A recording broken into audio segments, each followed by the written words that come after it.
Hello YouTube, this is Morgan Airspeed Prime here with my next Avatar action figure review. This time out I'm going to be reviewing basically the first wave of McFarlane 7-inch figures. So we have the 7-inch Aang and then the 7-inch Zuko, but specifically this is the gold label Zuko. Basically it's just a Zuko with a different head and he's wearing the helmet. Otherwise, I think it's more or less exactly the same as the other one, and so on.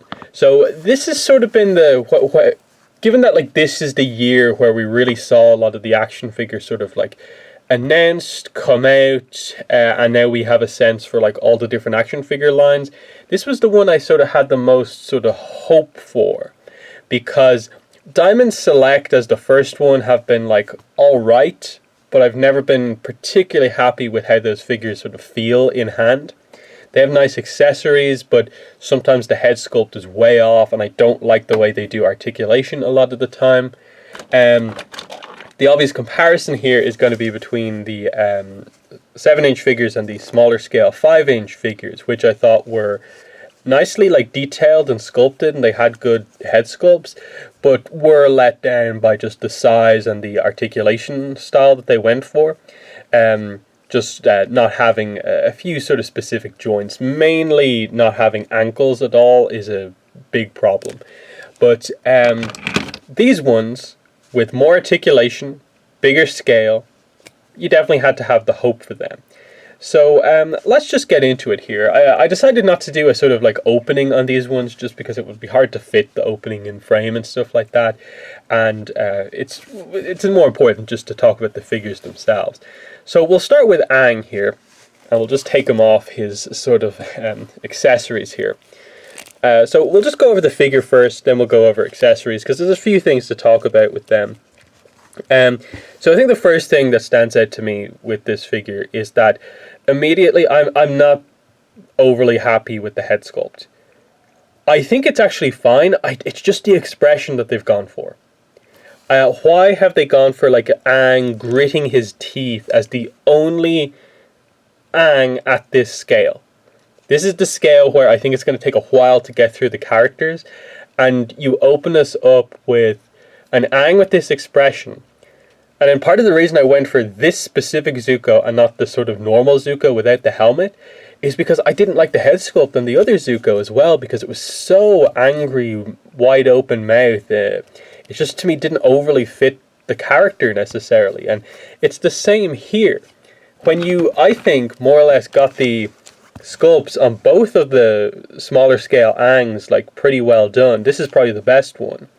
This one is probably a bit too wide open mouth. Could you not just have done this on this? Because you can sort of see in the detail here, the eyes are nicely done. Because it's bigger, you can see more of the nose, and there's more detail in just all the different parts. But it's let down by just this not really fitting the character all that much. But beyond that, the figure is actually, I think, really, really good.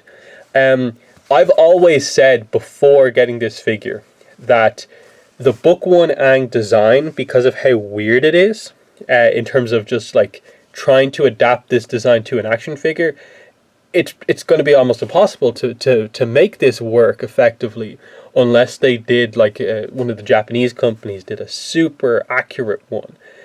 But they managed to do it right here.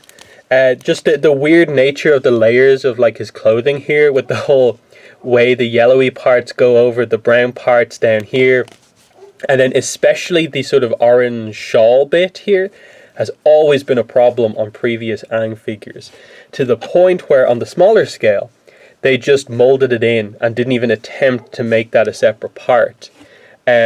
If we take a look at the Diamond Select Book 1 Aang, of course you have the problem of it being locked in this sort of up position, more or less just to get this flying pose over, but it looking pretty bad overall. So them actually molding it in a sort of more action, it's blowing in the wind, it's splayed out a little bit, is probably the best way to do it, given that it's going to take it was probably like impossible to make this material flexible enough to feel like it's actual, fabric. And then fabric on action figures at times doesn't work all that well. So let's quickly go over articulation. The head moves, it's on a kind of ball joint. You can go up, down, left, right, everything you want, absolutely. The arms is obviously the part that you're maybe worried about here with regards to how this works. But I think it actually works quite well. You can have the arms go up. Yes, there's still a little bit of a restriction in that, like, the arms theoretically can go up about here, but the plastic here does force it down to be more about level. But it's nowhere near as bad as previous ones, is I think the main thing here. And again, you can see in there the articulation that you do have of like the outward range there. It swivels, of course, up and down. And then really interestingly there, you do have that sort of, I don't even know what way you call it, but the inward motion of the shoulders. It works a little bit better with Zuko, just because he's not as restricted up here. But it's nice just to have that you can actually have his sort of shoulders sort of like angled like slightly inwards and stuff like that. So on figures where the shoulders aren't as restricted, I think the McFarlane stuff is going to be actually really good, because you can actually get the character in that case to sort of like do this interesting thing where they kind of reach across themselves, which on action figures at times can be a bit of a problem if you don't have good articulation elsewhere. But because there's actually lots of articulation in the shoulder, you can actually just get that little bit of an extra kind of motion. So if they're holding things, like, you can actually hold it like quite close to themselves. So that's good. Double jointed elbows, fantastic, much needed after Diamond Select's elbows. And then pretty much everything you want in the wrist with the swivel and the sort of pivot here. In the kind of torso area, it's interesting. You get a sort of, kind of ab crunch joint here a little bit. It's not really an ab crunch necessarily. You get a little bit of kind of rocking forward and back, only a small bit. But it's more of just an upper torso swivel. So you can sort of have the shoulders sort of pointing separately to where the hips are pointing, because there is also the motion here at the hips as well. So that's kind of interesting that they have those two joints going on there. In the package, seeing the way like it was orientated, I was a bit worried that, the hip's going to be a bit restricted here on Aang, just the way they've done it. But no, they're actually quite good. And you can see there straight away the kind of flexible plastic here is actually, quite good here in the hips. When you open it up kind of spread wide, you can see there's a lot going on there with the joint. So you get everything basically you have in the shoulders, just in the hips here. You even have the sort of like thigh kind of swivel a little bit here. It's a little bit restricted, but not too badly. Knees, again, double jointed, and you've got the sort of knee swivel if you need it. So that's great. And then most importantly, we have ankles here, and we have ankle swivel and ankle kind of up and down. And it's even got toe articulation. It's a little bit stiff here, but you do actually have it. Can I show it on this one? There we go. So yeah, you do have the toe articulation as well. So that's good. And then just because of the way the joint works, you can get your sort of like ankle tilt basically out of this as well. So there's no problem with doing like a wide stance, because it does sort of adjust that way. So again, pretty much everything you want, I think, out of this. In terms of overall feel, if you've had McFarlane figures before, you probably know what the feel is, in that it's a little bit stiff, but it's not the same sort of like, I feel like I'm going to break this, as Diamond Select when Diamond Select is too stiff. It's just that the joints are made, they're accurate, they're detailed, and they do what they're meant to do, but they're stiff, and that's good. It's kind of better that they're stiff than loose, because like it's easier to adjust to it being stiff, because they'll loosen out over time, rather than you having to like put stuff into the joints to tighten them up. So that's good. I still feel ultimately with Book 1 Aang that I don't think it's still overly suited to being an action figure, just because if the character design was based around like, we're going to have an action figure line, I don't think you would ever have this shawl. I don't think you'd ever design him to have this like multi-layered thing going on here that just really restricts his movement. So yeah, in terms of the overall figure, you can tell that the core sort of skeleton of a figure here is going to work very well for, I'd say, like Book 3 Aang. Whenever they do their Book 3 Aang, it's, I think, going to work really well. And once they can get the shoulder that has the kind of clothing over it right, I think they'll be in a good spot. In terms of accessories you get with Aang, you get the stand, of course, which is pretty cool. Just a standard black disc with a bit to put the foot on. You do get the sort of air scooter or air ball here, which basically just attaches onto the stand here. And then you just attach Aang's foot on here. So there's that. Again, it's sort of awkward to get him into like the some sort of like an air scooter position, because like you have to sort of like remember like, okay, how exactly did he do the air scooter? It's like he sort of like sits on his knee kind of type thing, and then you can see the way the bit is in the foot there, where it's got the usual sort of peg hole just for attaching into the stand, and then the air scooter has the little bit of a extra kind of bit on it here, and so you just attach his kind of foot on here, and that's how you do it. Again, it's trying to find the exact right position, the right balance for the figure as well. Can be a little bit awkward, but you can basically do an air scooter pose. You can see there it's leaning over a little bit, but if you adjust the figure with the articulation, you can basically get an air scooter pose out of that. So that's pretty good. I personally find the staff to be a little underwhelming, just because it feels so similar than the smaller scale staff. But it also feels worse because it feels like immediately it's like crazy warped. Like it's not straight at all. Like I messed around with this like a little bit, but otherwise I've literally just taken it out of the package, and you can see it's kind of, there's a bend like right in the middle of it. The other thing is that because this is all the accessories, there's no alternate head, there's no alternate hands. It feels like the figure is almost not designed to hold the staff, because this hand is just wide open. This is not holding it. This hand here is just meant to sort of like be underneath it. And I've had a tough time getting this into the hand and it's staying there. Other figures have definitely done the sort of holding hands better than this. And part of that is just because of the weird rectangle shape it is.